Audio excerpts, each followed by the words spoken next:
Bismillahirrahmanirrahim. Assalamualaikum warahmatullahi wabarakatuh. Alhamdulillahirabbil alamin.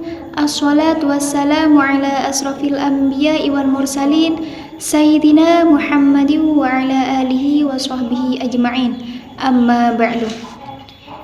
Yang saya hormati Bapak dosen pengampu mata kuliah administrasi dan supervisi pendidikan, yakni Bapak Fikri Farihin MPDI, sekaligus teman-teman mahasiswa yang saya banggakan.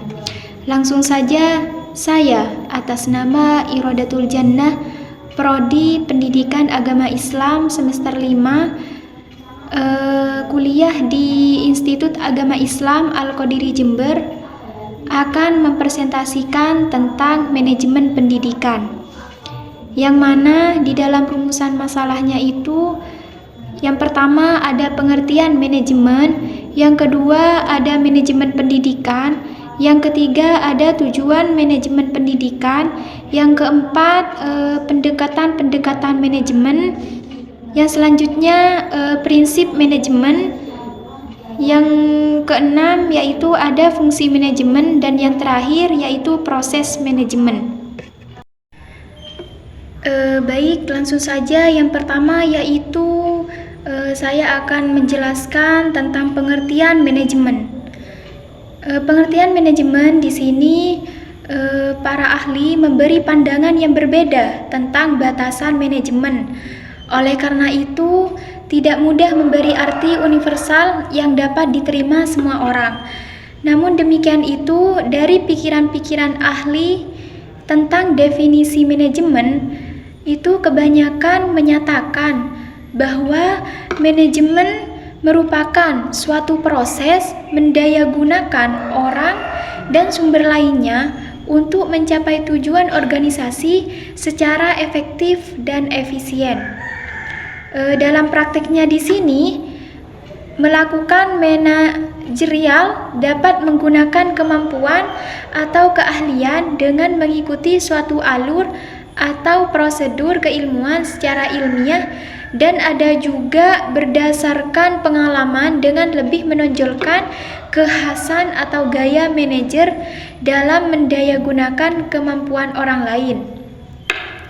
Dengan demikian, terdapat 3 fokus untuk mengartikan manajemen tersebut. Di antaranya yaitu manajemen sebagai suatu kemampuan atau keahlian yang selanjutnya menjadi cikal bakal manajemen sebagai suatu profesi. Yang kedua, manajemen juga sebagai suatu ilmu yang menekankan perhatian pada keterampilan dan kemampuan manajerial yang diklasifikasikan menjadi kemampuan atau keterampilan teknikal, manusiawi, dan konseptual. Yang ketiga yaitu manajemen sebagai proses dengan menentukan langkah yang sistematis dan terpadu sebagai aktivitas manajemen. Jadi, manajemen sebagai seni tercermin dari perbedaan gaya (style) seseorang dalam menggunakan atau memberdayakan orang lain untuk mencapai tujuan. Nah, demikian manajemen yang sudah dipaparkan tadi. Manajemen merupakan suatu proses yang kontinu yang bermuatan dengan berkemampuan dan keterampilan khusus yang dimiliki oleh seseorang untuk melakukan suatu kegiatan baik secara perorangan ataupun bersama orang lain atau melalui orang lain dalam mengkoordinasi dan menggunakan segala sumber untuk mencapai tujuan organisasi secara produktif, efektif, dan efisien. Poin yang kedua yaitu pengertian tentang manajemen pendidikan. Manajemen pendidikan di sini adalah suatu penataan di bidang sarapan pendidikan yang dilakukan melalui aktivitas perencanaan, pengorganisasian, penyusunan staf, pembinaan, pengkoordinasian, pengkomunikasian, pemotivasian, penganggaran, pengendalian, pengawasan, penilaian, dan juga pelaporan.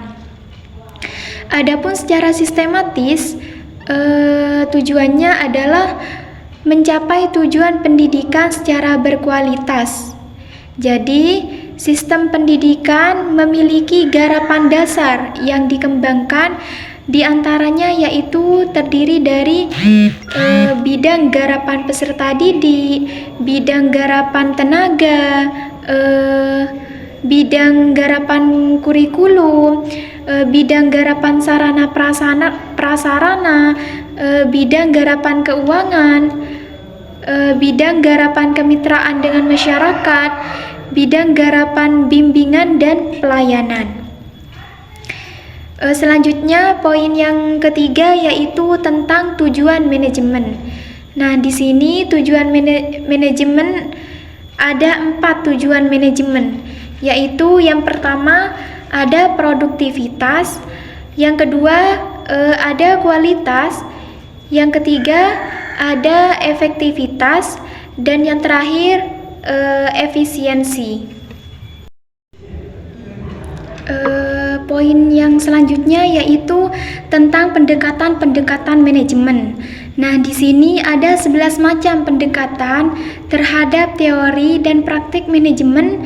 Di antaranya yaitu yang pertama ada empirisal atau kasus, yang kedua ada perilaku antar pribadi atau interpersonal, yang ketiga yaitu ada perilaku kelompok, yang keempat ada sistem-sistem sosial kooperatif, yang kelima ada sistem-sistem sosioteknikal, yang keenam ada teori keputusan yang disebut juga dengan decision theory, yang ketujuh ada teori keputusan sama berarti, yang kedelapan ada matematika, yang kesembilan ada kontingensi atau yang disebut juga dengan situasional, yang ke-10 ada peranan-peranan manajerial, yang terakhir yaitu ada operasional.